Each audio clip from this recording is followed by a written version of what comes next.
Para 3 años, Bonaire está otra lucha para idioma papiamiento queda reconocido. Sin embargo, decisión acá que Bonaire lo vira un país multilingual. El idioma materno ta queda papiamiento. Toda persona que llega a Bonaire, mister sinha papiamento, seja con nata papia idioma bom caba ou no por domine completo. Papiamento te idioma matrix. Te papiamento te idioma que turco llega a Bonaire, nanta sinha, seja nanta papia bom ou nanta papachique, pero nang turta interessa den idioma. Representante de unda e gente abini. Botahan ya timbia chinês nang taqueda papi na idioma, pero yunan ta papiamento com outro, etc. Pois papiamento te idioma que tamara, ture idioma na junto aqui na Bonaire. Segundo o presidente da fundação, ponto que está muito importante é que a escola também pode decidir, mirando que está do Ministério de Holanda e a escola está autônoma na decisão e manejo. Kiko também está idioma de instrução, essa está depender de cada escola e kiko te tarefa, matéria que não está beisa com ela no momento aí.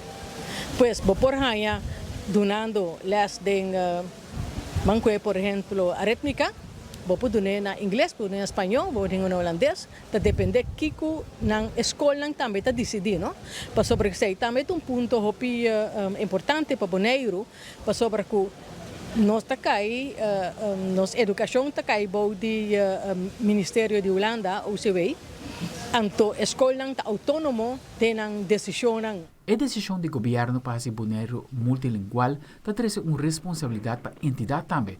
Por exemplo, durante a instância me serve de uma informação na 4 idiomas. O governo de Bonaire avisa que nós que isla riba qual nós em 4 idiomas. Você tem essa responsabilidade para o governo também, não? Por exemplo, edifício em Tour, me se há número de edifício de directorado em 4 idiomas. Também de costa que nós está boga que também sale de hobicla de encuesta não tá o trabalho de estão que está em barrio para Maria Dal que está com ele grande não tá perde assim tanto tempo que não tem tempo para por exemplo fazer cuido de gente que não vai só rupe para sobre que maneira que drente tá puxa papel dentro sua mão. Seja de belasting, ou de governo, ou de unda, de banco, kutas que bina holandês. E de cuido, com a binha e não passeia assim gente limpi, ou direito de desayuno, tahanhe, também sendo traduzir. Tudo costa e timbai cambia. Aldrich Warleman, Telenotícia.